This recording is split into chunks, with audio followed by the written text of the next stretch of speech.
Hello everybody and welcome back to Screen Stars, and welcome to another classic film review. Now, I said a few weeks ago that I was going to change up my classic film reviews a little bit, and I was going to do a trilogy of classic film reviews starring the same actor or actress or even by the same director, and then finish that off with a top 10 list of my favourite films of those people. I've already done a Rutger Hauer one, and I've done 3 classic Rutger Hauer films recently and a top 10 list of my favourite Rutger Hauer films. So we are now moving on to my next choice, which I have hinted at previously, and that is Denzel Washington. And the first classic film review I've chosen to do on a Denzel Washington film is one of my favourite Denzel Washington films, The Book of Eli. Now, this is a film that is directed by Albert and Alan Hughes. It stars obviously Denzel Washington. We have Mila Kunis, Ray Stevenson, Gary Oldman and Jennifer Beals, and this is a fantastic film. It's a post-apocalyptic film, and it focuses on Denzel Washington's character Eli, who is carrying a very, very special book, and it is the last Holy Bible. He has been put on a quest 30 years earlier to continue to walk west with this book and take it to its rightful place.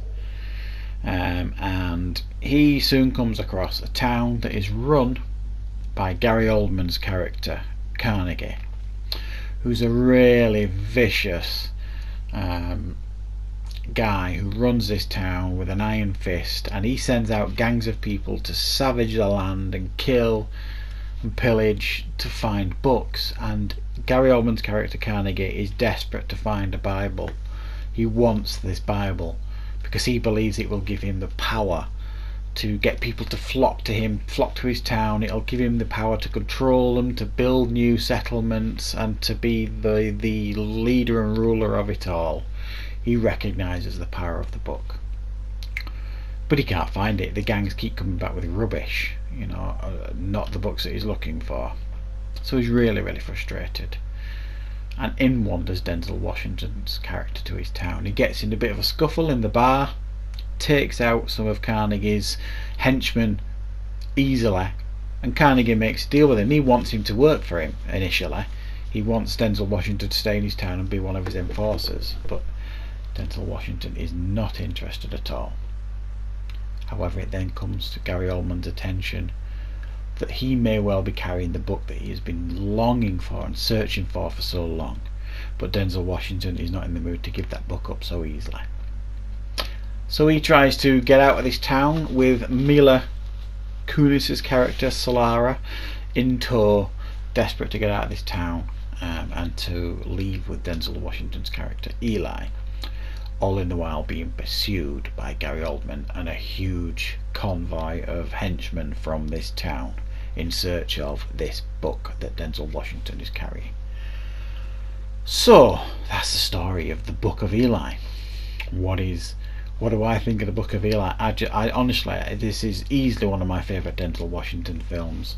It's an outstandingly effective film.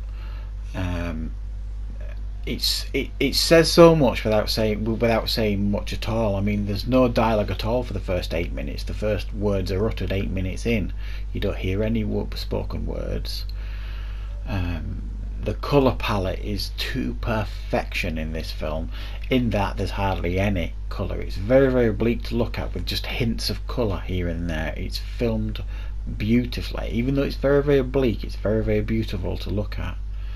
It's got a haunting soundtrack, and I mean one of the best soundtracks I've heard for a long, long time.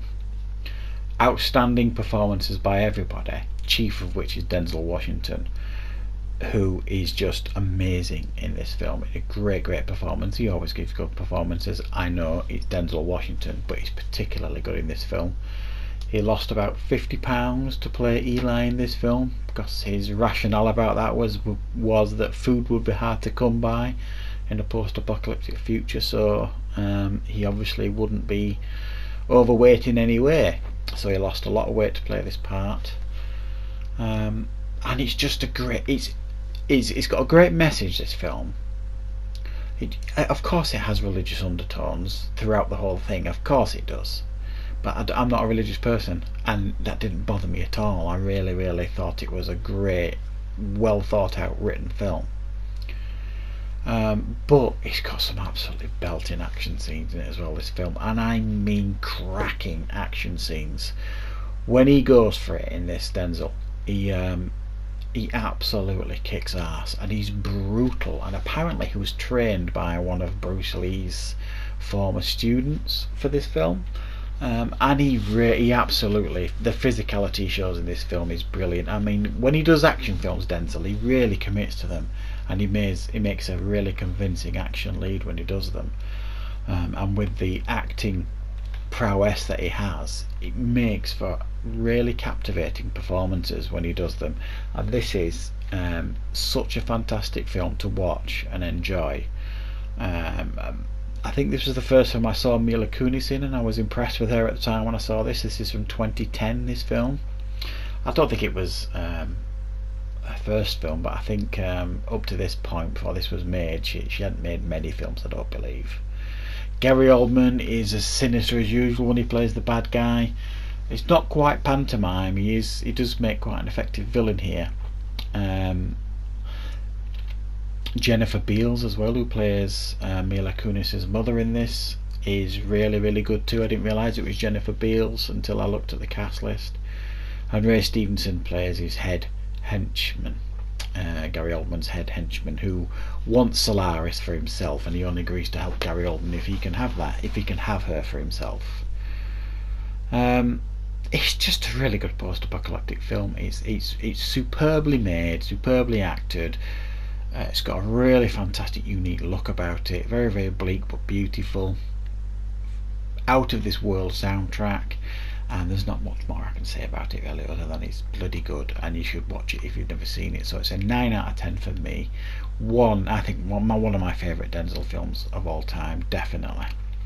So expect 2 more Denzel Washington classic film reviews coming in the coming weeks, and then followed by my top 10 my favourite Denzel Washington films. So pop in the comment section if there's any ideas you've got maybe for the next classic film reviews. I think I've got a couple of ideas of what I'm going to do, but you might fire a suggestion in there that might sway me, you never know. So thanks for watching, everybody. I'll see you next time on Screen Stars.